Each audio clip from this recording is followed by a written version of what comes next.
Alright, what's going on everybody? So I'm here to bring you guys my thoughts on the latest episode of Mushoku Tensei entitled What Lies Beyond Effort. I think it says something about this show, about the quality of this show, that we haven't really gotten into like a main conflict, and it's still, week after week, it's really good. It's been really entertaining, and there's always something to enjoy about it. And with this week's episode, it opens up with this really good, really well animated training scene between Eris and Ghislaine, where they're training, they're doing the whole sword training thing. Beautiful animation. I can't praise this show's visuals and just the animation and the artwork enough, but that wasn't even the best part of the episode, in my opinion. Like those first few, I want to say like the first few minutes of it where they're training. Like, yeah, that all looks nice, and I can sit here and say what I normally would say, praising the animation and the visuals and everything like that. And yeah, like the backgrounds and stuff look really good in the show. The lighting looks good in the episode, especially in the night scenes where we have like the candlelight and the whole lighting and everything that you can see. And I'm noticing the backgrounds, the little details that look really good.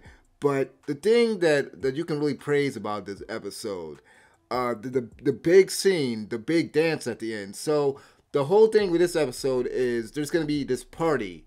There's this party being thrown for Eris, her 10th birthday party.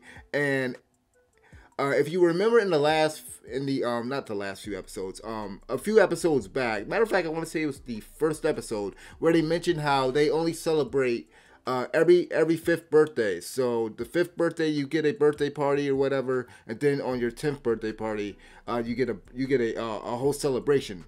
And that's what's happening here with Eris. She has to learn how to dance, and she is terrible at it at first. And so we get this character introduced, Edna Rayroon, who is her dance instructor. Essentially, she asks Rudius at the beginning of the episode, she's like, can you give me a little bit of your instruction time, because we got to get this dancing down, because Eris is going to have to dance in front of people, and she doesn't want Eris to embarrass herself. So Rudius allows her some more time so that Eris can get the dancing down and everything. And essentially, the best part of the episode is that dance scene at the end. Now, I've never watched Beauty and the Beast. I've always seen like that last scene, like that last dance scene that a lot of people praise that movie for, and that was the thing that kind of that was the image that kind of flooded in my brain. Like that was the first thing that kind of came to mind when I saw that dance scene. That dance scene, let me just say this, the camera work was really, really good. Now, I'm not going to pretend to be because I always say this, I'm no animation expert. I'm not going to pretend to know all the little techniques and stuff that they do, but it's really good. I thought the camera work was really good. The way that the camera is like moving around the characters and kind of how it was like tracking the characters' movements and just their movements in general, just the animation and how the crowd, how they like essentially blurred out the crowd, how it seemed like they were just kind of like focusing on the characters. Just everything about that scene, from the music, from the choreography, everything about that scene was incredible, was perfect. I thought that was the highlight of the episode. And one thing I do want to mention, kind of going back here, Eris's mother, she seems to have a problem with Rudius. So, like, my running theory is that it had to be Paul. It's got to be Paul. Paul has... Look, we all know that Paul is a freaking scumbag by now. It wouldn't surprise me, come to find out, he tried to pull something on her. And speaking of Paul, there's a moment, like, later on in the episode, after the whole dance scene, where, essentially, Rudius is giving gifts out to Ghislaine and Eris. He gave them the wands and stuff. And then so Eris looks at Ghislaine, and so Ghislaine gives, and forgive me if I'm mispronouncing that character's name, but she essentially gives this ring. She gives this ring to Eris. and she says that essentially there's this superstition that says, "Oh, the ring is gonna keep wolves away." And when Rudius asked about it, when Rudius asked her, "Well, why do you think that this was just a superstition?" She mentions Paul and how one night essentially it's alluded to that that's how Paul, got her into bed. That's how they ended up, doing the thing. And so the whole thing about that is like Paul is essentially the wolf. If you catch my drift, like I thought that scene, like there's a lot of scenes in here that in terms of like the dialogue and stuff, just really just kind of kept me entertained. There's some really funny moments in here. So like I gotta say this, man. The gray rats are something else. The men in that family line, man. Y'all some y'all some freaks. Like they are like sex crazy. Like even like at the end of the episode, we see the grandfather, Rudius, catches him having sex with the maid. Like that's like a thing. That's like a family tradition in that family, just screwing around like that. And it's funny at the like kind of to go back. And I know I'm all over the place, but let me just say this. So here's another thing I noticed. Eris is always beating the crap out of Rudius, and a lot of the times he deserves it. And here's the thing. There's this cool contrast here that I noticed during this episode. So like we get to see where Rudius is essentially sending letters to Roxy, and then we get to see her response and everything. So we see how, and we've seen this before, where Roxy has had to just for lack of a better word, discipline the prince that she is supposed to be training. She ends up setting the prince on fire whenever he gets all, perverted and, handsy and everything. Well, there's this nice contrast between what, Rudius's whole situation with Eris beating him down, and then you have Roxy who has to constantly reprimand the person that she's supposed to be training. There's this whole yin-yang sort of thing going on with both, again, Roxy's situation and then Rudius' situation. And then just the fact that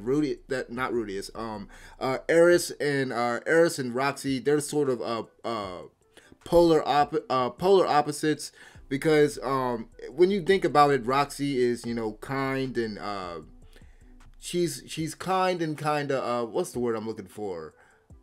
She's patient, and with Eris, you can see just in this episode, not even just in this episode, you can go back in the last couple episodes, but even in this episode, you can see how she just, like, she easily gives up. She's very quick to, give up if something is hard. I mean, just look at her dancing lessons, and then look at when, earlier on in the episode, where, and I'm talking about in the beginning of the episode, where her and Ghislaine, they're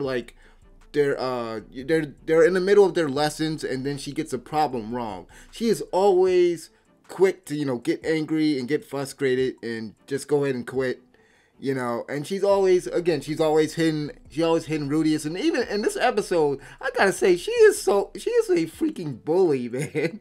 Like, I understand beating the brakes off this kid, like, the first few times, especially when he, tried to, like, take her panties off in the last episode. Like, I understand that, but, like, she is beating the crap out of him for no reason in this episode a few times. But there are some, so, like, Rudius, I can kind of say he kind of deserves it. Like, his mental, boy, man, his inner monologue, his inner dialogue, his thoughts, man, his thoughts, the dialogue in the show and his inner monologue. I probably said this in my last video on the show, but man, this show could get wild with a lot of the things that Rudius be thinking and what he says. Later on in the episode, just to kind of point one thing out, or one crazy line of dialogue, or one crazy interaction, whatever. Philip, so Eris's father, like later on after the whole dance and stuff, and then all the girls start crowding around Rudius, asking about him and everything. Philip says something like use protection. He basically told an 8-year-old to use protection if you Yeah, he basically just told him to use protection if you take one of the girls to bed. I'm like, yo, like dude, the Grey Rats are some freaks, man.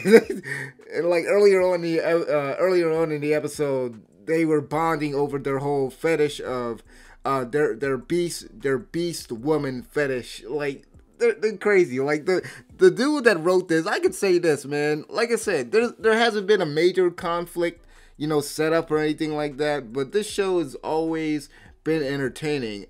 From the comedy side of things, I think this episode really nailed it, just like the previous episodes. Even when I go back and just think about that scene with Roxy and the prince, and how the prince is like licking on the he's looking on that statue that Rudius made, and then like Roxy's expression, like just the way that these characters are animated, their expressions, like literally everything about this episode and about this show so far, it's been dang near perfect, and we haven't even gotten into a conflict yet, man, and that's really saying something. Like I said, man, writing is very well written in terms of the comedy and just the dialogue and in general. There's even the voice acting in this episode. There's that scene it was the scene after Rudius gives the wands to Eris and Ghislaine, where he wakes up the next morning. He wakes up in the so like he wakes up beside Eris. Eris is sleeping, and he's like, "Wow!" Like just that line delivery. Because I'm talking about that moment where he's like surprised that he didn't try anything and everything. I do kind of find it odd that they were sleeping together. I know they little kids, they cousins, but that's kind of weird. But yeah. Overall, I thought this episode was really good. I think I covered just about everything. Hopefully I didn't forget anything. One thing that I almost forgot to mention is the fact that Rudius has decided to start learning more languages. He decided to start learning the Beast God, Demon God, and Battle God languages now that he has more free time during Eris's dancing lessons.